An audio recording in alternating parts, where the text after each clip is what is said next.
And I'll talk more about the damages and the challenges in Raja Ampat's case. We have with us in the studio Professor Melda Kamil Ariadno, an international law expert. Hello, and how are you? Hello. Great. Thank you. Now, let's jump into questions. How do you see the damage overall from this incident? How is Yeah. it? So if you see just now from the TV that can compare between the before the damage and after the damage, we can tell that the damage is very severe. And actually, if you think about the coral reef, it needs 100 years to build, to really establish like this position. So I think we cannot just ignore the damage, and I think we need more than just having a compensation. Okay.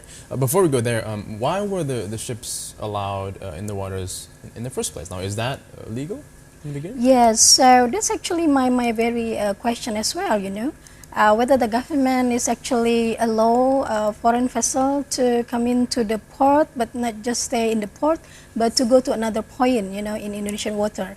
So what happened was, my guess is actually this ship came to the port of Sorong, for instance, or Jayapura, but then they went to the area of Raja Ampat.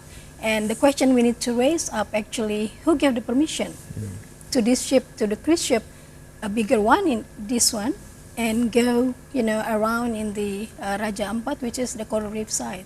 But legally, they're allowed to go around between ports to ports in Indonesia, or is not allowed in the beginning? Well, Indonesia actually applying what we call cabotage principle. So this cabotage principle actually not allow any foreign vessel to go from one point to another point in Indonesia. So all the cruise or the navigation through one point to another point shall be done by Indonesian vessel, so Okay. flying Indonesian flag. So in these things, the Caledonian sky going from one point to another point, which is Raja Ampat. So I think it's already against the cabotage principle. But in the beginning, how do you see, if they're not allowed to go into Indonesian waters, then do we have the infrastructure or the system, the navigation system, to allow Indonesian-only vessels to transport these goods or people? Well, actually, we need to see, there is a presidency regulation number 105 of 2015. But again, there shall be an interpretation to this presidency regulation, because this regulation mentioned about to allow the foreign yacht to go into Indonesian port, and there are certain designated port to go, including Sorong port. So, well, I'm not sure that this cruise ship can be interpreted as the foreign yacht. Then it can go to the to the Indonesian port. If they could go to Sorong port, there is no principle or stipulation under this president regulation mentioned about going from this port to another point within Indonesian water. Okay. Now the SOP for these kind of procedures, what kind of articles of law can we charge upon the captain and the company? Has it happened before?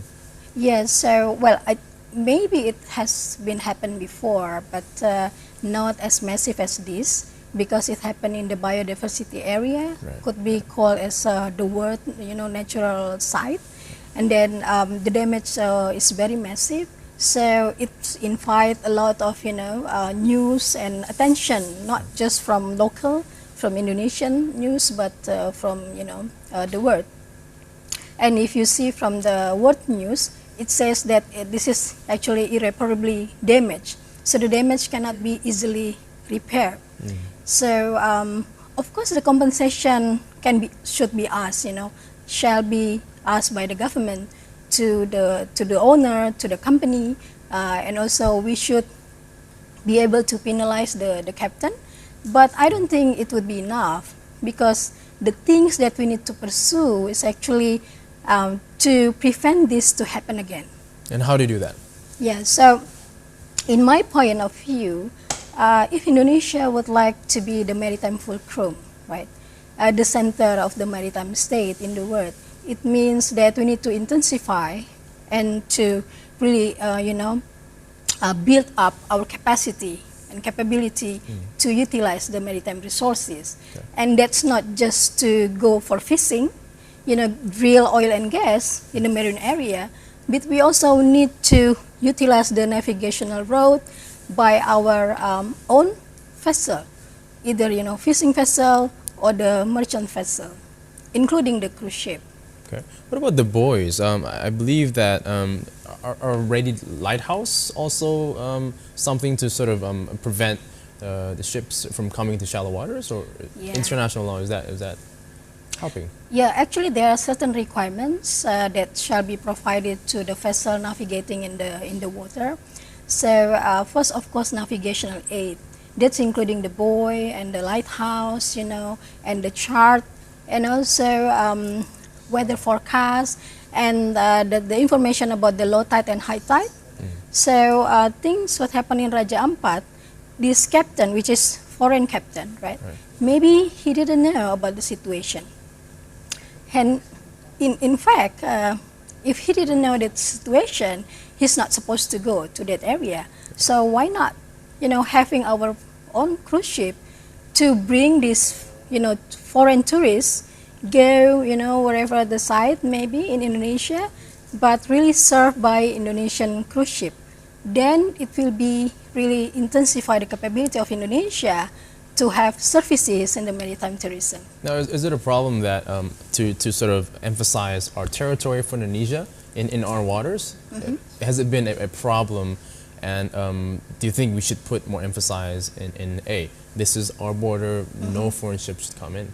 Well, we cannot actually forbid any foreign vessel to come in. They have the right to go through our Indonesian water. But not stop? Not stop. So they have the right of innocent passage or the right of archipelagic sea lane passage, but this means it goes through our water. They cannot stop.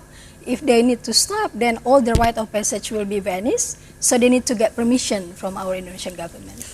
This proceeding, can it be taken to international courts if required?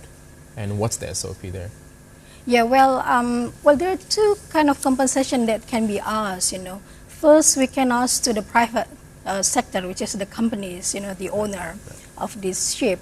But if the owner cannot, doesn't want to cooperate with us, then we can ask the attention of the country, which is the flag state. But unfortunately, I think the flag state is Bahama, right? Bahama now as well, sometimes could be like a flag of convenience. So maybe not so responsible to the vessel flying its ship, its flag. What does that mean, a flag of convenience? So what do you mean by that? Well, flag of convenience means, the country that gives the flags to any vessel, not really responsible, supervising this vessel not to infringe any law applicable in the water, including the law of the sea and the local law owned by the country that they are navigating in. All right, Melda, thank you so much for your thoughts. Thank you for coming. Thank you.